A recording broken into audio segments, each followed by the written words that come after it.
எட்ரா கொக்கி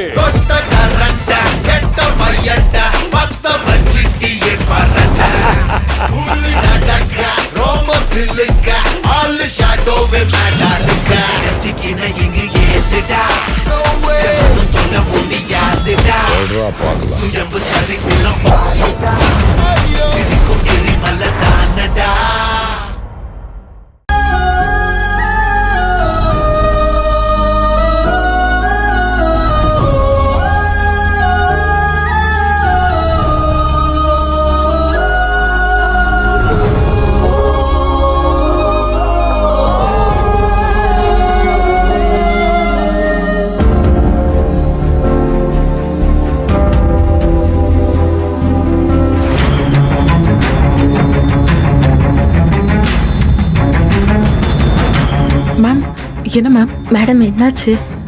விசாரணை முடிஞ்சது. ஈஸ்வரி எப்படி இருக்காங்க? அப்படியே தான் இருக்காங்கன்னு சொல்றாங்க. எந்த இம்ப்ரூவ்மெண்ட்டும் இல்லை ma'am. She will definitely get better. அதை மட்டும் நம்புங்க.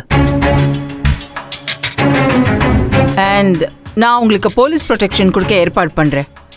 2 போலீஸ் எப்பவுமே அவங்க கூடவே இருப்பாங்க. இங்க எதுக்கு போலீஸ் ப்ரொடெக்ஷன்? ஒருவேளை ஈஸ்வரி இனிமே உயிரோடவே இருக்கக்கூடாதுன்னு நினைக்கிறவங்க ஏதாச்சும் பண்ணுவாங்கல்ல.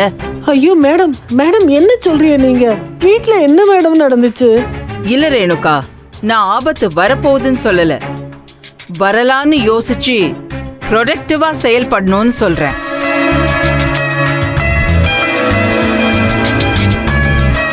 ஒருவேளை ஈஸ்வரிக்கு நடந்தது கொலை முயற்சியா இருந்தா அவங்களுக்கு ஆபத்து ஏற்படுத்தினவங்க ஈஸ்வரி முழிச்சு அந்த விஷயத்தை வெளியில சொல்லிடக்கூடாதுன்னு நினைப்பாங்கல்ல. அதுக்காக ஏதாச்சும் பண்றதுக்கு சான்சஸும் இருக்கு. அதுக்காக தான் இந்த போலீஸ் ப்ரொடெக்ஷன். ஆனா இன்னும் நம்ம அபிஷியலா கம்ப்ளைண்ட் ரெஜிஸ்டர் பண்ணாதான் போலீஸ் ப்ரொடெக்ஷன் வாங்கலாம்.